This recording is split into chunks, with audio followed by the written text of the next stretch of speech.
Okay. Hi, everybody. I am David Butler. I'm Emily Freeman. Welcome to Don't Miss This. We're so happy you're here. Happy summertime. Unless you're in Australia, then it's winter there. Oh, I was like, but they're still happy. Yeah, they're happy in winter. But someone Okay. texted me the other day and they're like, you keep saying happy summer at the beginning of all the lessons and we're in the middle of winter. So happy winter, Australia, New Zealand, and South Africa. Should we And show anyone everyone the else board who's in right there. now? Yes, let's show Okay. everyone the board right now so you can see it. Take a screenshot. Because there's so many things going on, and we're going to actually try and tell you the words on the board too, because they might be written so small. And for those listening on podcast, we will try to be really good about saying the verses and everything as you go through. But the verses are on the study guide sheet. And then we'll try and say them as we go through also. All right, this is Alma 17 through 22. And you're going to love this one for this fact. Sometimes there are such good lists in Scripture, and lists can be really powerful. And we're going to do 3 separate lists today of things that are just going to help us be better people. So that's what you're going to be watching happening, is these powerful lists that just become patterns that help us become better. Yeah, for sure. So if you notice at the beginning of Alma 17, it says this section, little chunk, is Alma 17 through 27. So Mormon kind of like tells this big story in 10 chapters. Remember, he just got done with this other story of Alma and the Nephite Reformation. And happening at the same time was Amman and his story. And people are going to be so worried that you said it goes through 27 and it only goes through 26, really. But just... No, it's 27. That is wrong. They updated it in the electronic, and it's actually 27. Oh, good. Okay. That So, was a good lesson just now. If you have the old scriptures like you I have to do, write 27. don't worry, write 27. And then the new scriptures goes through 27. Yeah. So this is they happen at the same time. Alma's like teachings and Ammon's teachings all happen at the same time. It's so cute because Alma 17 starts with the reunion. So it starts like Alma's ending, and then he meets up with Ammon and all that crew, and then it's going to flash back to what was happening in Ammon's people. But like the reunion is so darling because they come back together and they're so happy in verse 2, and it's like, we were so happy to see each other again. I remember feeling this like coming home from as a missionary and getting back together with my group of friends again, and how neat it was that everybody was all over the world and then all coming back together. Like, I think all returned missionaries like love this verse too, because they're just like, oh, And it is so fun we're all too, because together. have you ever sat with all a group of friends and just listened to them do 2 years of catch up? Yeah. And it's So like, oh, and then awesome. and it's fun to go around and do that. One thing I love about that verse 2, before we get into these lists though, I just remembered is, I love that they are just happy to see each other first. And then second, they're double happy because they're all still in the Lord. Yeah, and it's so cute when it says still his brethren in the Lord. Yeah, it's just, I like that for 2 reasons. One, I like that he's happy to see them no matter where they're at in their relationship with God. Like, number one, I'm just so happy to see you. That is so awesome. And then second, he finds out that they are strong in the Lord. And I love that phrase that they're strong. I mean, his brethren in the Lord. And I kind of just like the emphasis that it's not like they're active in the church, but he's just like, I love that they're like active with their relationship With in the the Lord. Lord. You know, that's such a neat So good. emphasis. Okay, here's the 3 lists that we're going to talk about. So we're going to flash back to Ammon. You remember Ammon and his brothers are all going to go into Lamanite territory. And it's so funny because it's funny that the dad and all the people don't want them to go. And how different today, like all dads and all your neighbors want you to go on missions. And back here it's funny. He's like, we all don't want you to go. We want you to stay and be the kings instead. But you remember they want to go into this place, and they're going to go into the Lamanites. And everyone's nervous because the Lamanites have a reputation for being hateful toward the Nephites and killing Nephites. And it's just like, but they are just so pumped to go. And this story is so, I mean, it's like one of our like big, what do you say? Yes. Like as a church, like it's one of our like big stories that we love so much. But you love about it that it really is going to teach you about reconciliation. It's going to teach you about loving big. That's every one of these stories is a story about loving outside the lines.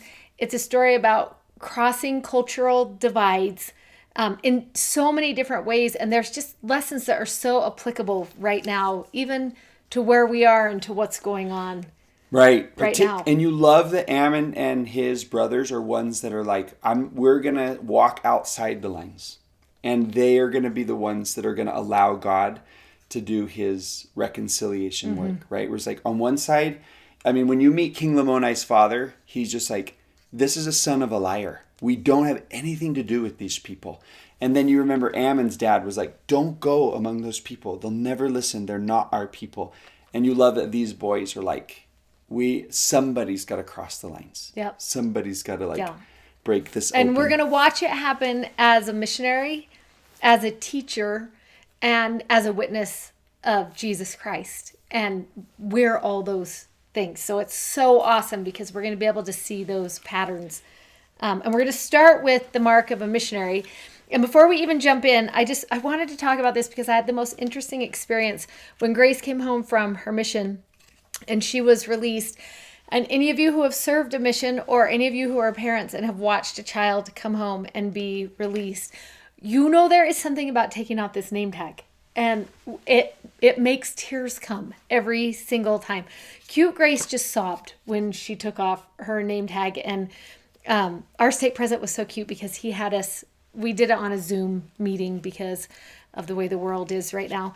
And so we were sitting on either side of Grace, and she took her name tag off, and then she just buried her head in my shoulder and just sobbed. And then he said the neatest thing. He said, you think this is the mark of a missionary, but it isn't. And then he said this, it's time to do, don't miss this. It is time.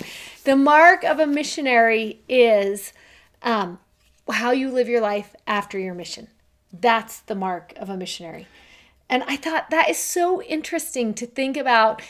Did your mission leave its mark on you? And is it going to affect how you live your life every single day, even when this isn't on, when you're not wearing this every day? It was such a powerful idea just to think about, even though we're talking about missionary boys right here and the mark of a missionary, it should be the mark of all of us, what we're talking about. Right here. And I've always thought it's interesting that, we wear the name of Christ over our hearts. But what's important is, did that name get into our hearts? And as members of the Church of Jesus Christ of Latter-day Saints, or as Christians, we bear the name of Christ, like in our title, but is it on our insides, right, is the powerful question. So that's what we think about this. So this first section, the marks of a mighty missionary. You have to say this again. I know we've said it before, but Clayton Christensen in his book, The Power of Everyday Missionaries, that definition at the beginning of what a missionary is it somebody who takes someone else by the hand and introduces them to Jesus. Like, that is my favorite definition of what a missionary means by far.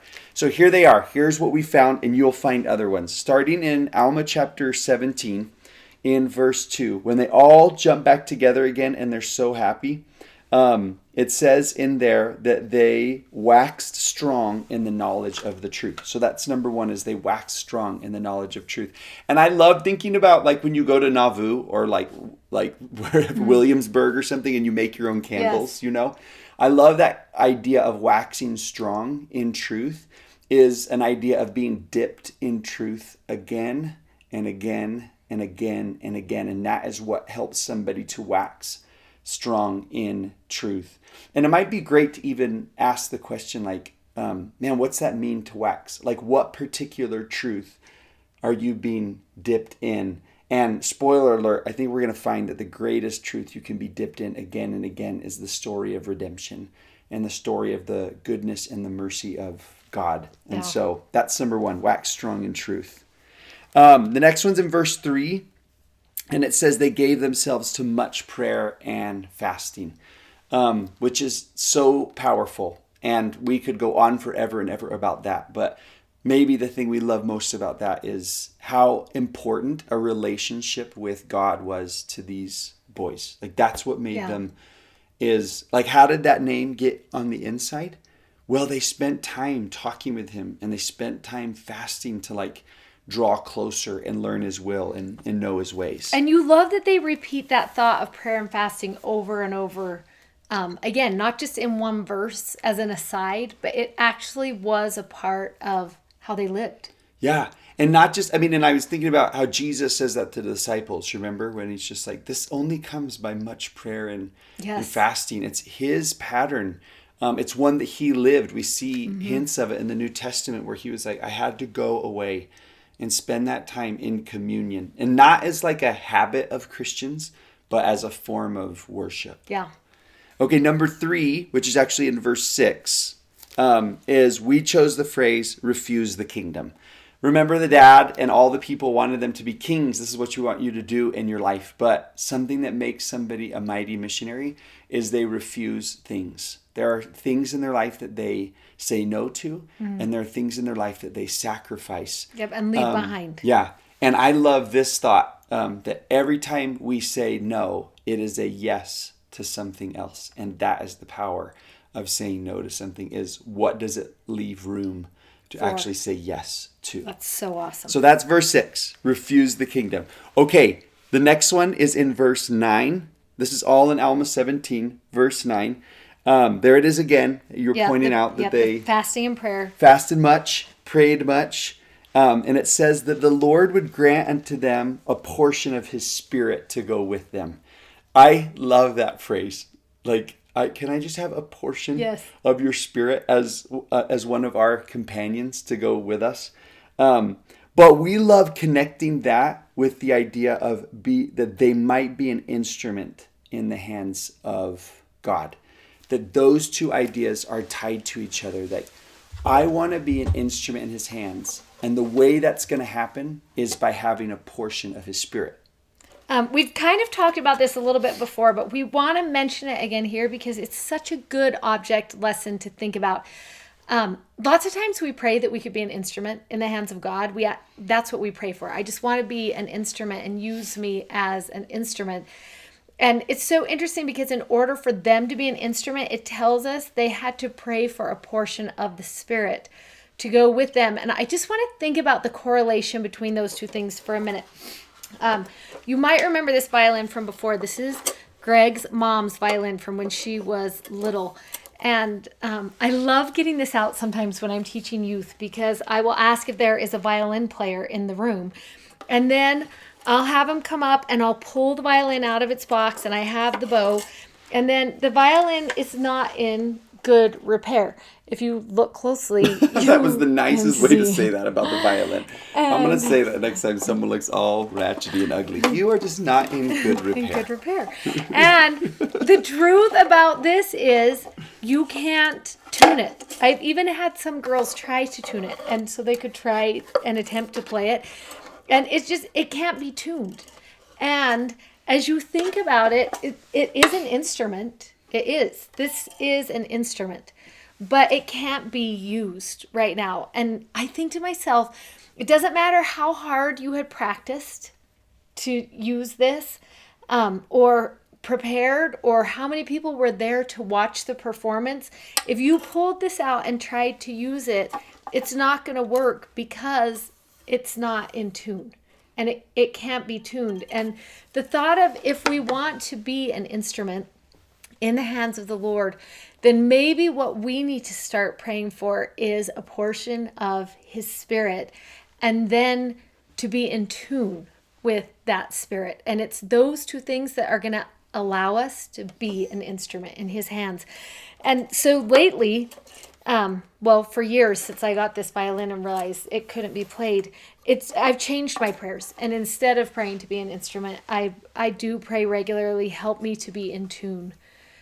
So that I can be used, so that I can be on his errand. And the happy news that you're going to see in all of this story is that unlike violins, people can always be made in tune. We're not like the touch of the master's hand. Yes, which we love. About before. And that could easily be repaired if taken to the right master. Yeah. Right? It could be made in tune, which is the other thing I love about that is its potential is 100% there. Its potential is greater because of how old it is and the worth of it, and in the right hands, what it could be made to become. Which you see with everybody who's in this, Yeah. right? In this story, like Ammon, Aaron, Lamoni's father, were all at the beginning of their stories. They looked like that. And then they all become mighty witnesses and teachers and instruments. instruments. Yeah, and Eventually they become instruments. But it is that process of praying for a portion of the Spirit and then learning to live in tune that is going to allow that miraculous work to take place in us. Yeah. Okay, the next one is in verse 11. And before we get into that, I love in verse 10 that the first thing the Spirit says to them is be comforted. And I learned this this summer while working on a project I was writing, that the word comforter comes from Latin, and it comes from cum fortis, which means like with strength. And so I love that the first thing to the missionaries is have strength. And then in 11, he says, now go forth among the Lamanites. But I love what God calls the Lamanites in 11, verse 11. And it is he says, thy brethren. It's so beautiful to me that he said, that everybody else said, they're not your people. They're not like you. They will hate you. But what God calls them is your brothers. So in verse 11, we wrote the principle to be a brother, to see people as part of, like, they're your people, right? Like Cain asked that question at the beginning of Genesis. It's mankind's first question to God. Am I my brother's keeper? And the rest of Scripture seems to answer it. That it's yes, with an exclamation. And you love even when you read that story of Paul and Ananias. And remember when he walks into the room and the first thing he says that he calls him, of everything he could have called him, is brother. And there's just something about that connection. If we could remember that connection, that might help smooth out a lot of things. Right.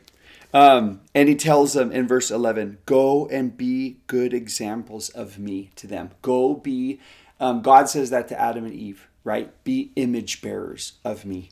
Live and look at people and love them the way I would. And you love in 11 is where he tells them, and then I will make an instrument of you in my hands. And it's exactly what we were talking about, that he can take that and he can make us the instrument. If we'll just be in tune and pray and do some of these things, he'll be able to use us. Okay, verse 12 is the next one. And we have the phrase, take courage and be kind. Just because Cinderella wants you to. So okay, good. but it doesn't say be kind, but you should. Okay, so in 12 he says, they took courage and they went forth among the Lamanites.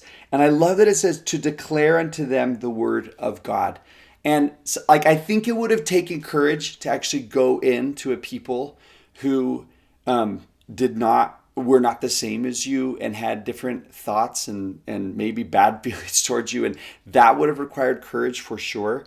But then I also think it's neat that it would have required courage for them to believe that God could change a people like that. Yeah. You know, just like I have courage that God can do a miraculous work. That work, among which is this so people. fun because in verse 13 it goes right into that, and this is the next one, and we love this one. You love that they know they're doing something that hasn't been done before. They know they're doing something unconventional. They've heard everybody tell them what is not possible, and they know what they're getting into. And I love when it says at the end of 13, they supposed that great was the work which they had undertaken. And then I love the first line of 14, and assuredly it was great. For they had undertaken to preach the word of God to a wild and a hardened and a ferocious people, a people who delighted in murdering the Nephites. And I love that they supposed their work was great. And that's the next one we want you to write down is we should enter into the work of the Lord supposing that it is great and that great things are going to come of it. Yeah, particularly, and this comes up again and again and again, the great things that happen on the insides of all of these people, like the changes of hearts. Like I love that it mentions that they had they were a wild and ferocious people, hardened. Like those are heart words. And it's like, oh, watch what God is going to do here. Yesterday I was talking with some missionaries over a Zoom call thing, and they asked, what advice would you give to missionaries? And I'd actually had just read this verse 13. They had supposed that their work was great, and that was the advice that I wanted them to know. I was like, you have to know that your work actually matters. Like the work of hearts and the work of souls, it matters, and it has an impact, and it's the greatest work. It's God's work. People are his greatest work, and I think that's so important. The very last one is verse 16 on our list, and it is to teach the plan of redemption. That their focus is on the redemption and mercy of Jesus Christ. Like, yes, there are these other things you can teach, different doctrines, all the circles you can draw, all the things, but their intent and their focus was to teach that redemption was possible for them. And I actually love a little sneak peek. If you go over to chapter 18, 2 verses I want to tie onto this. Chapter 18, verse 11. Once Ammon does all of his fancy sword work by the riverside, like cutting off, performs armed robbery.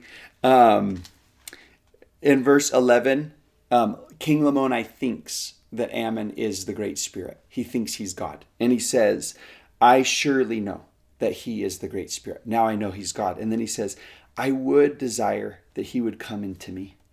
And he says, but I durst not, I dare not. And I think, oh, how sad that King Lamoni thinks God is not a person who would want to come in unto him, that he wouldn't be welcome in his presence.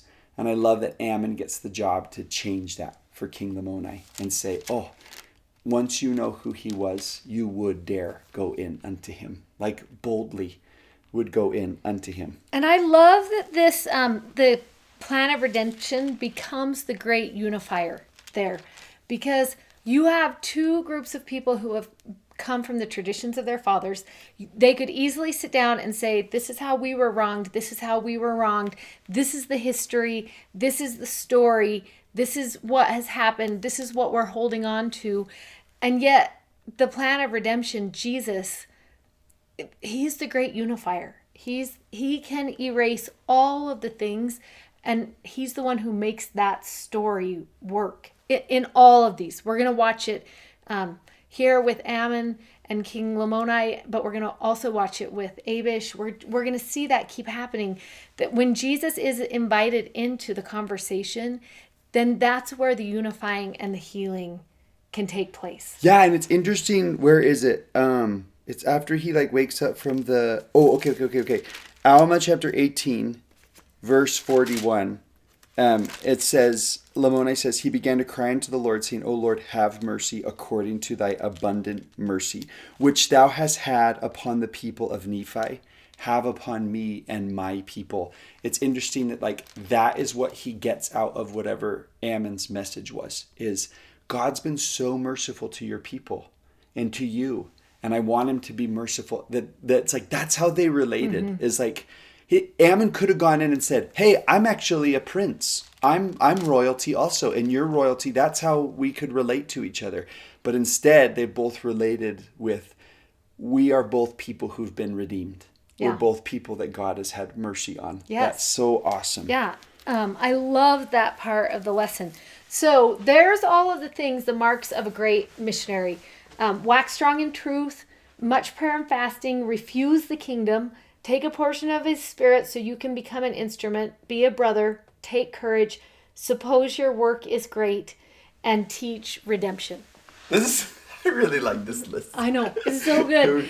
Then we're going to get into this moment where Ammon is going to go in. So it tells us I love when it says in verse 17 of chapter 17, therefore they separated themselves one from another and went forth among them every man alone, according to the word and power of God, which was given unto him.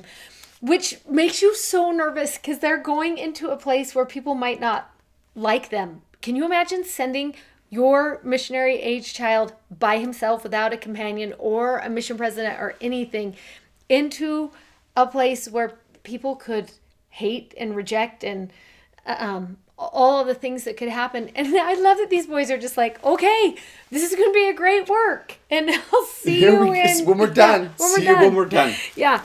And Ammon went to the land of Ishmael, it tells us. That's where he's going to start. And he is going to have this moment of just great teaching. And there are such good lessons in here. This is what we want you to watch for. We want you to watch how many things happen before Ammon actually opens his mouth and begins to teach. That's what we want you to watch for. Because you think a great teacher is going to stand up and deliver a great message, and that's what makes a great teacher. And Ammon is going to teach us that's not necessarily true, because there are so many things that are going to happen before Ammon actually ever opens his mouth. Which is so interesting because we just got done with several stories of, remember that was Alma's gift to be like a great speaker, and it just didn't go over super well, Yes. with everybody. Yeah. And all of a sudden then you have this story right next to it to compare, and it's like, sometimes this might be the best approach. Yeah, the way to teach. And so if you're in a situation where you feel like you've said everything you could say and nothing has come of it, that you feel like you're trying to teach, but you're up against not being able to make any headway, this is a great place to go to. Also, if you ever teach youth Sunday school, this is one of my favorite places to be like, okay, show me again how is the best way to teach. Because when Ammon walks into their kingdom, he gets arrested day one.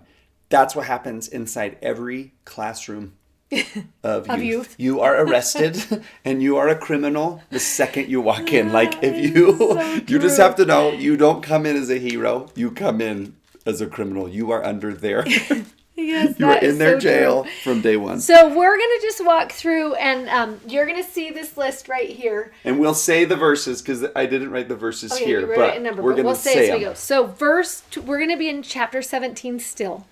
Verse 25, remember when he comes and he's going to talk to King Lamoni the first time, and he tells him, I have come to be your servant. That's number one. Be a servant. That's how he enters into this situation. And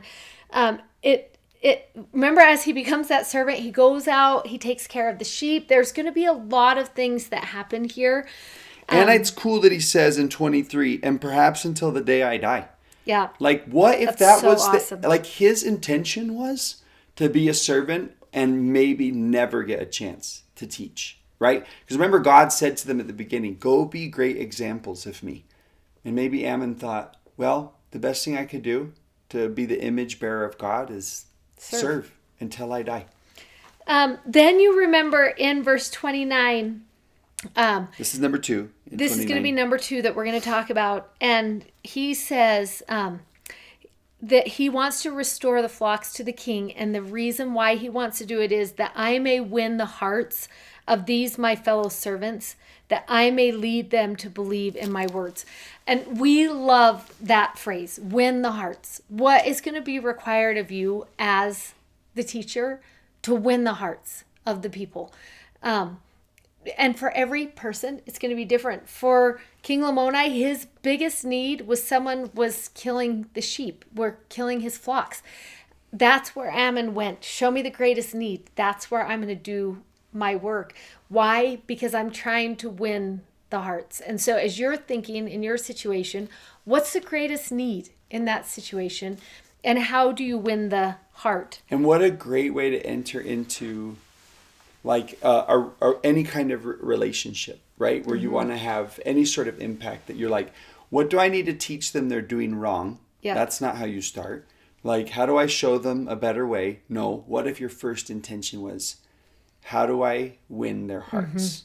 It's funny that the sheep get scattered and all the servants cry, and Ammon is so happy. Yes. Like, it's the same event that has very different emotional responses. It's going to be exactly what I needed. And what's going to happen because of that whole experience happening, he tells us there's going to be a lot of verses in between that you can read, but we get to verse 18 and it tells us that they said... chapter 18. Chapter 18, verse 3. Whether he's the Great Spirit or a man, we do not know. that he cannot be slain by the enemies of the king, neither can they scatter the king's flocks when he is with us, because of his expertness and great strength. And then we love this line, therefore we know he is a friend to the king. So that's the third thing that comes. First he says, I want to be a servant. Second, he says, I'm going to win the hearts. And the third thing that happens is he becomes a friend to the king. All of this is taking all of these verses, right? You expect Ammon to go in on his mission day one and be like, I have a message for you. And so far, we're all these verses in. And what has he done? He's become a servant. He's tried to win the hearts. He wants to be a friend. And in fact, before you go on to the fourth one, which is going to keep going on that thing, I love connecting to that 18:3, verse 22:3. Now, you'll remember after Lamoni and all that, Ammon is going to go out with Lamoni and they meet Lamoni's dad on the road. That's going to happen. This is a little spoiler alert of what's going to happen.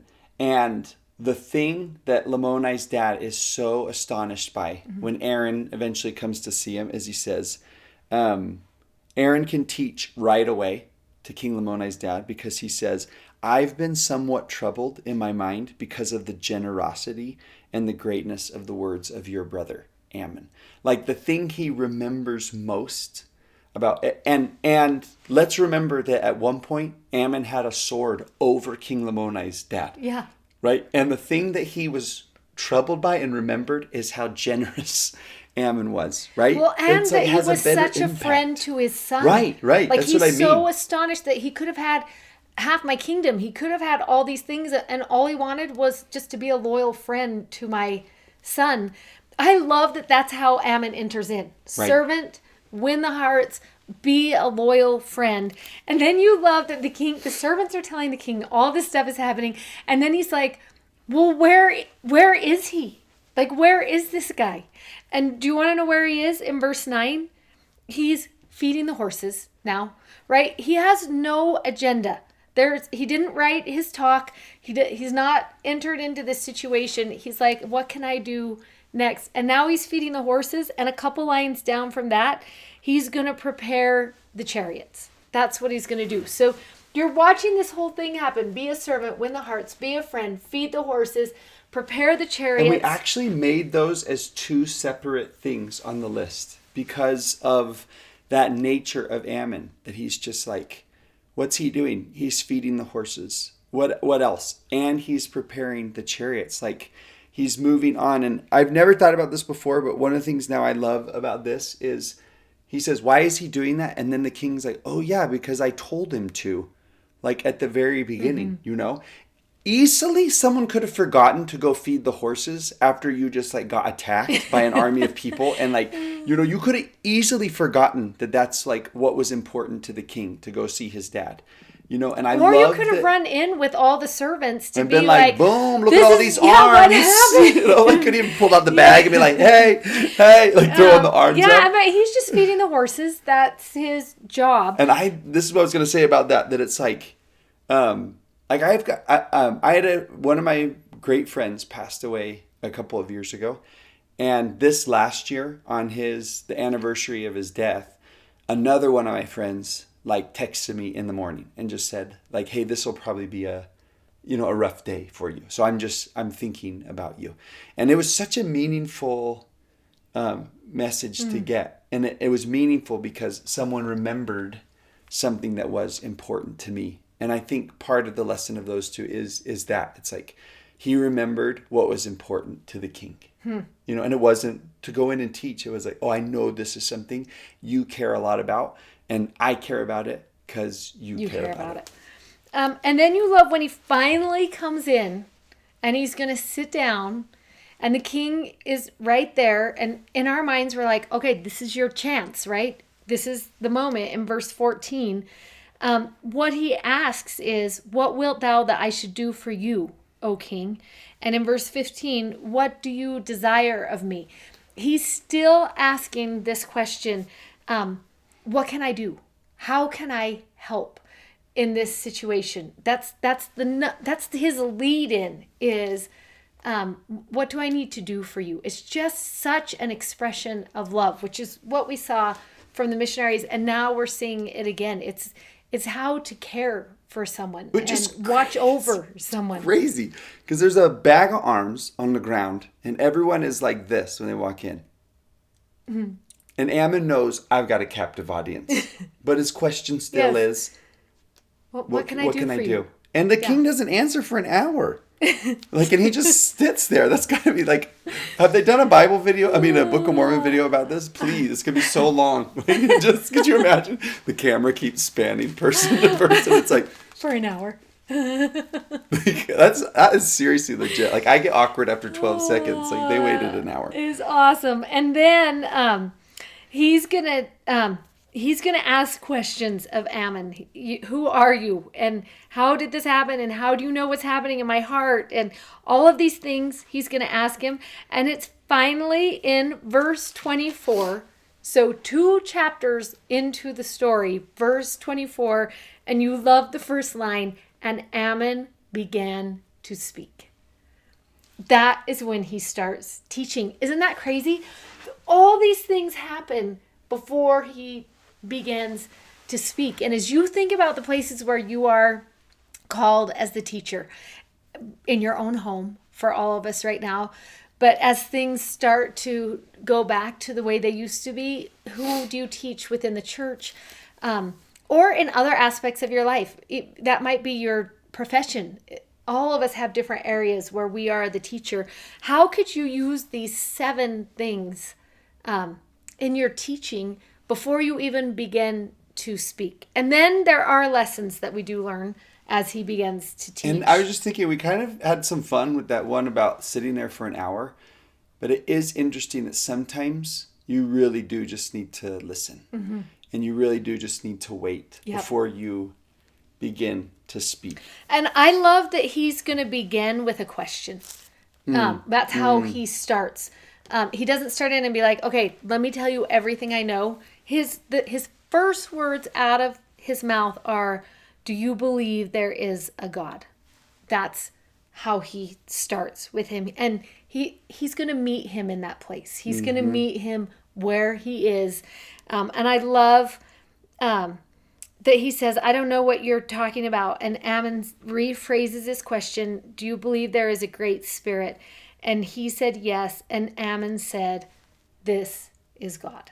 And there's the connection point, right? Again, just like we saw, the plan of redemption is going to be the connection point.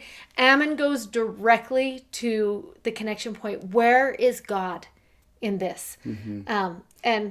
And who is God for you, and who is God for me, and how can we connect on that piece? And what if we did that more often? Yeah, it is so awesome that he doesn't like go in and say, do you believe there's a great spirit? And he's like, yeah. And he's like, well, he actually has a body of flesh and bones, and he's separate from the Son. And you know what I mean? Yeah. He's just like, oh, that's God. Yeah. Like, we believe in that same, in that same God. I just love that he finds that. And we met on that principle of all principles. Yes. And then I love when he says to him in verse 35, a portion of that spirit, that great spirit that he has, actually dwells in me. And it gives me knowledge and also power, according to my faith and desires which are in God. And you love that he's going to teach with the Spirit. He's going to start by asking questions. He's going to find that connection point by asking questions.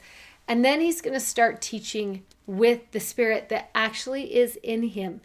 And that's what's going to give him knowledge and power to teach King Lamoni what King Lamoni needs to know. And then just follow Ammon's story like throughout and keep watching for how he lives with a portion of that spirit in him, because there's going to be several other times when he's like, where should we go next? Yes. And Ammon's like, I kind of feel drawn this place.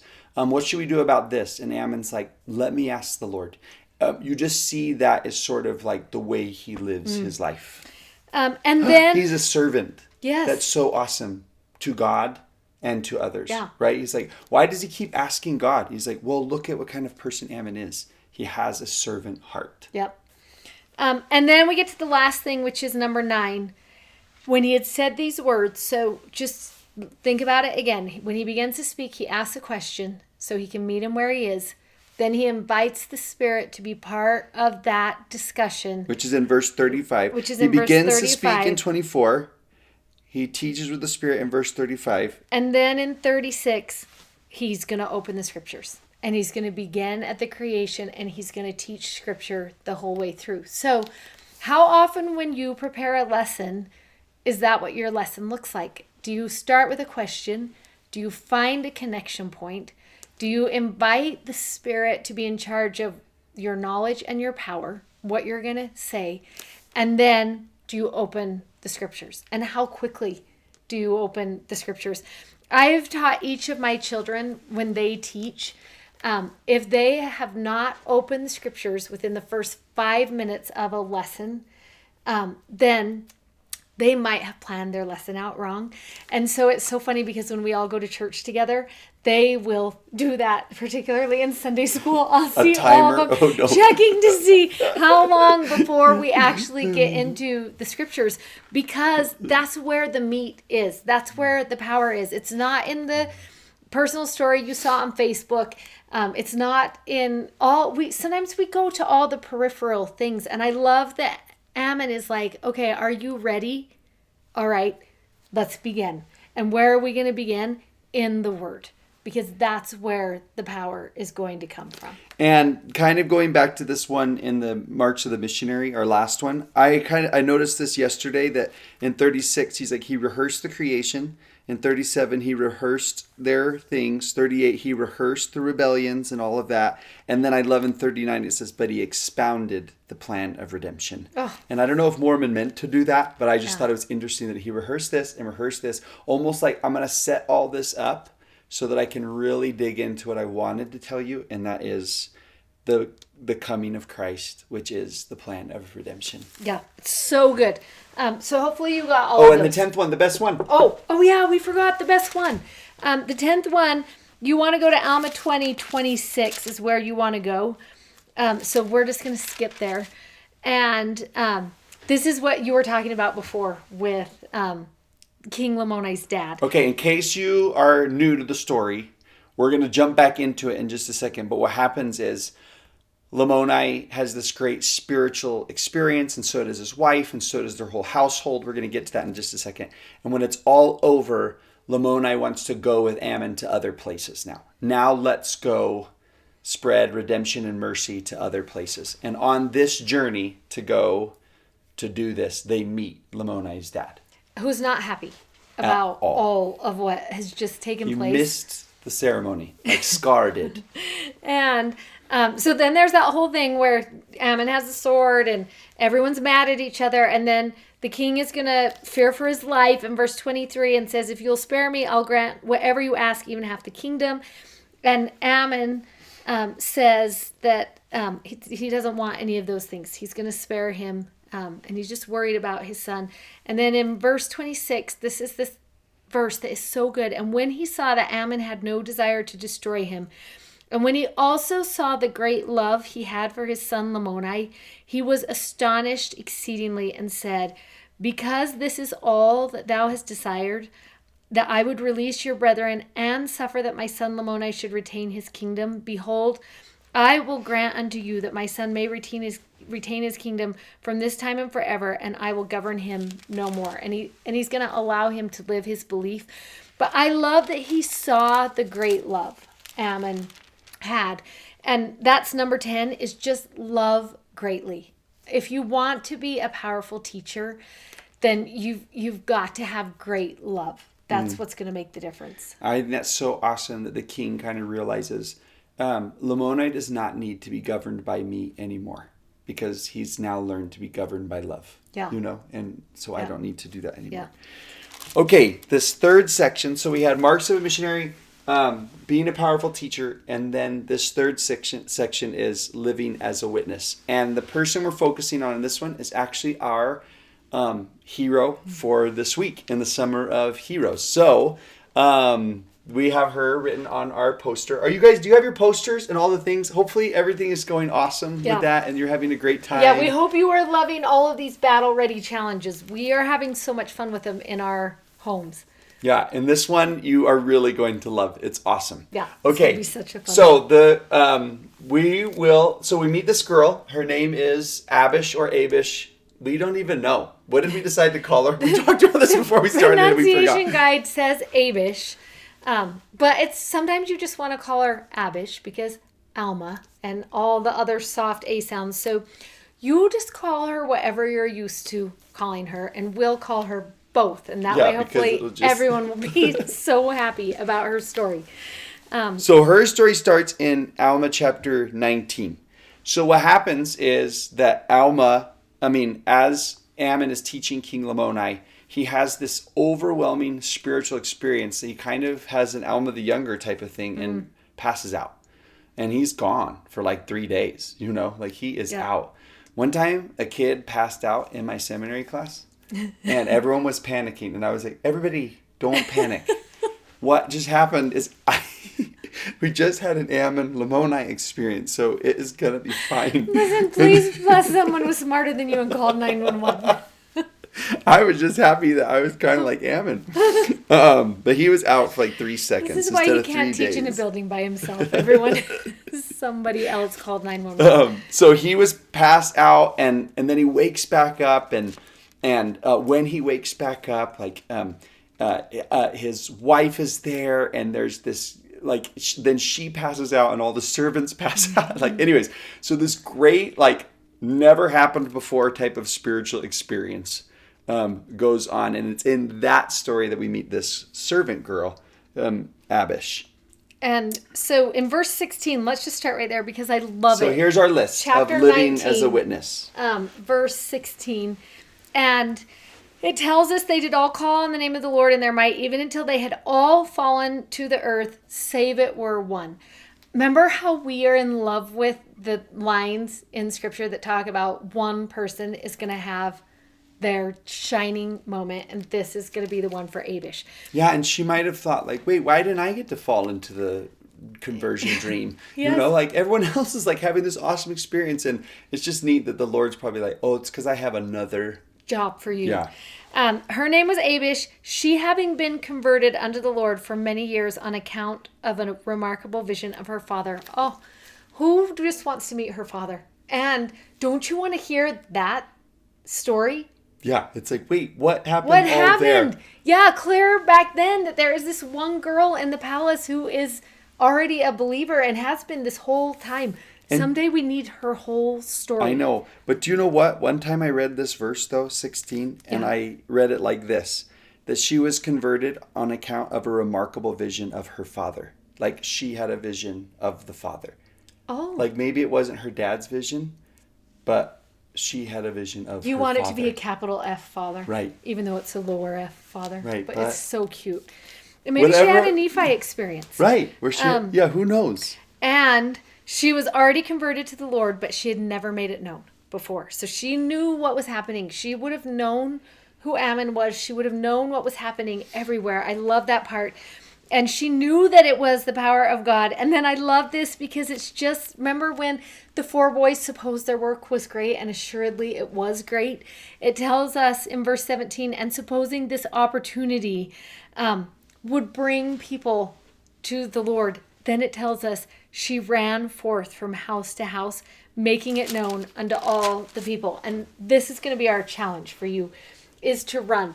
Sometimes when we are filled with the goodness and the Spirit and all of the great things of God, it is our job just to run. There's so much good news to be shared with so many people. And I think I've said this before on here, but every morning when I wake up and I open my eyes, the first thing I hear the Spirit say to me is that, run.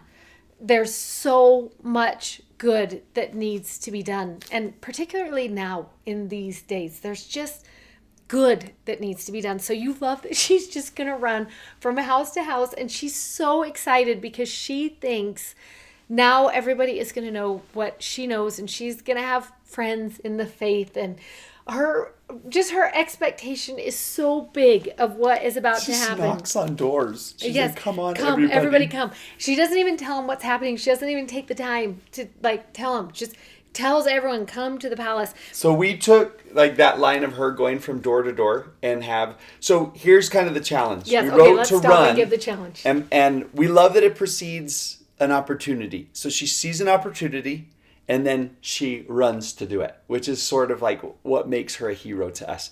But because she goes door to door, we kind of thought it would be fun if you took an opportunity to leave something on someone's doorstep and then run. Oh, I love it. You know? Don't you love when you do that? You just knock and then you run as fast as you can. And everybody wear your gloves and sanitize the thing and make sure it hasn't been opened by anybody or touched within 6 feet of a human. And then leave it there and run. Make sure you have all the rules. Do all But the rules. It's so awesome that she takes that opportunity, sees it, and then runs. Yes. And everybody comes. And then in verse 28, when she comes back, the contention begins to be exceedingly sharp among them. And while they were just contending, the woman servant who had caused the multitude to be gathered together came. And when she saw the contention which was among the multitude, she was exceedingly sorrowful, even unto tears. And this is an important part. This is one of the things that we want you to think about.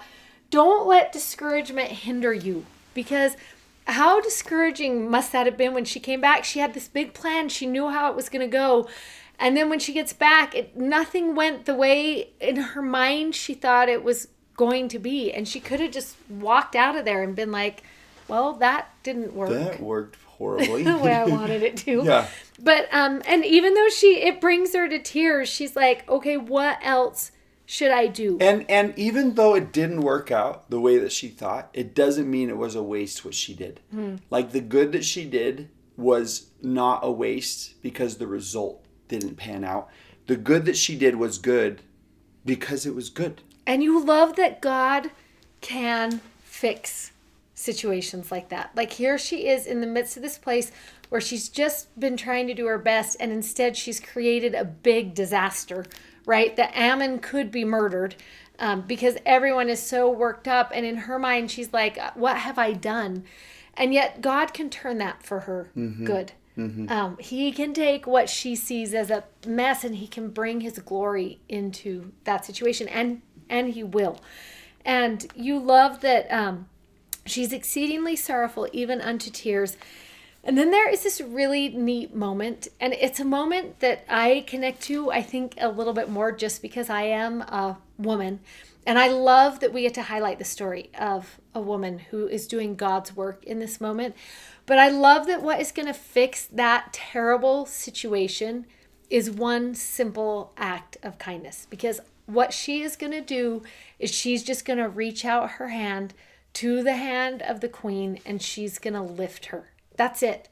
That's all Abish's responsibility is just to reach out and lift one person in that moment. And it's interesting, and we need to think through, because everything about that situation says she shouldn't do that, right? She is the servant in that household. There's so many barriers she is crossing in that moment of her religion is different. Her status in the household is different. Everything about what is going on says that shouldn't have happened. And yet she's going to reach over that divide, and she's going to take the queen by her hand that perhaps she might raise her from the ground. And as soon as she touched her hand, she arose and stood on her feet and cried with a loud voice. And then she's going to bear her testimony that is going to end up bringing the resolution. Sometimes when I read this, I think of the power of ministering and that power of one woman reaching out to one woman, even if it's out of your comfort zone or out of what feels socially acceptable. It's just stretching forth your hand in an effort to lift and to touch someone. There's so much power in that one verse. Yeah, and just because, and also because of the simplicity of it, that it was just like as soon as she touched her hand, right? Yeah. Like it was that's so simple. Yeah. It Then wasn't God even, could do his right. It work. wasn't even hard. There's so much beauty in that verse, and the result of it, at the end of 29 and then in 30, our next one is that she said, when she had said this, she clapped her hands, being filled with joy and speaking many words. And then she goes and it's awesome because then she reaches and touches the hand of her husband. And it's neat how that gets passed on, Like, until you get to in 35, there is going to be that lifting, that touch, that connection point. And with then everybody. It came to pass that there were many that did believe in their words. So now it's not just Abish, it's not just Ammon, it's not just the king. It's the power of everyone who has been influenced by that is going to bring about this mighty change for the whole people.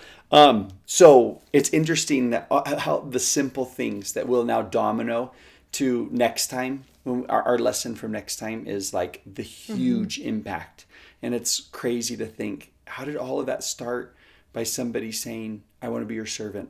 How did all that start by somebody saying, she just reached out and touched her hand? But our last two, just to kind of be clear, is verse 30, it's to be filled with joy.